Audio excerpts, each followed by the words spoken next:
The International Criminal Court dropped a bombshell. Arrest warrants were issued for two of the most powerful figures in the Middle East. Israeli Prime Minister Benjamin Netanyahu and Hamas leader Yahya Sinwar were in the crosshairs. This unprecedented move sent shockwaves across the globe. The ICC's decision, announced in The Hague, cited alleged war crimes and crimes against humanity. It was the culmination of years of investigation and mounting international pressure. The court's chief prosecutor, Karim Khan, delivered the news with unwavering resolve. The gravity of the situation was palpable. Reactions poured in from world capitals. The United States expressed strong disapproval, while the European Union remained cautiously neutral. Russia condemned the move, calling it politically motivated.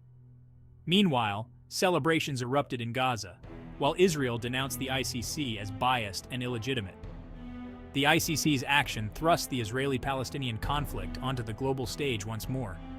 It also raised crucial questions about the reach of international law and its impact on political realities.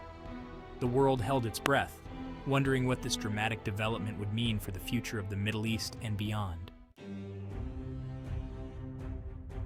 The ICC's bombshell was not a spur-of-the-moment decision. It was the result of years of meticulous investigation and mounting evidence.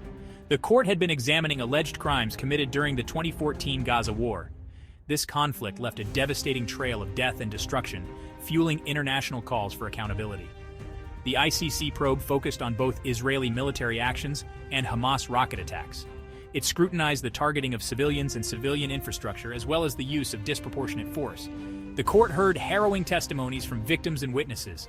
It also examined satellite imagery and forensic evidence. The ICC's findings painted a grim picture. The court concluded that there was a reasonable basis to believe that war crimes and crimes against humanity had been committed. Both Netanyahu and Sinwar were identified as bearing significant responsibility. The ICC determined that their actions warranted further investigation and potential prosecution. The court's decision to seek arrest warrants was a bold move. It was a clear signal that the international community would no longer tolerate impunity for alleged crimes, regardless of the perpetrator's political stature. This set the stage for a high-stakes legal battle with far-reaching consequences. The ICC's announcement reverberated around the globe. World leaders scrambled to respond to the unprecedented development. The reactions were swift and varied, reflecting the complex geopolitical landscape. The United States, a staunch ally of Israel, expressed strong disapproval of the ICC's move. The Biden administration called it unwarranted and counterproductive. It argued that the ICC lacked jurisdiction over Israel, which is not a member state of the court. The U.S. vowed to protect its ally from any legal action. Across the Atlantic, the European Union adopted a more cautious stance.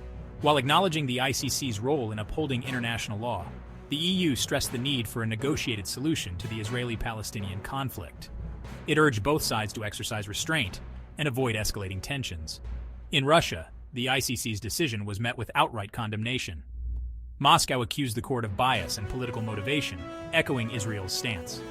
Russia argued that the ICC was unfairly targeting Israel while ignoring alleged crimes committed by other actors in the region. Meanwhile, in the streets of Gaza, the ICC's announcement triggered celebrations. Palestinians, who had long accused Israel of impunity, hailed the court's move as a victory for justice. They saw it as a sign that the international community was finally holding Israel accountable for its actions.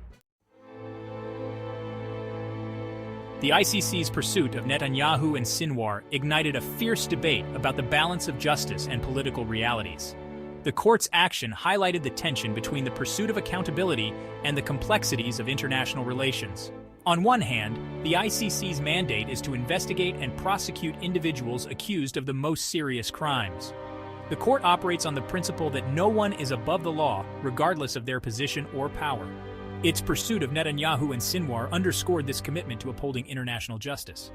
On the other hand, the ICC's move thrust the court into the heart of one of the world's most intractable conflicts. The Israeli-Palestinian conflict is a deeply emotional and politically charged issue.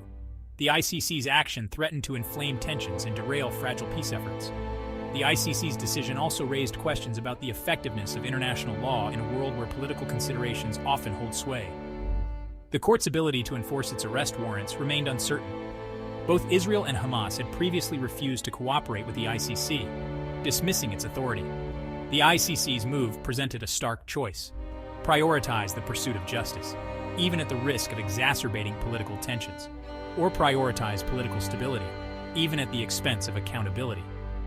This dilemma lay at the heart of the global debate sparked by the court's action.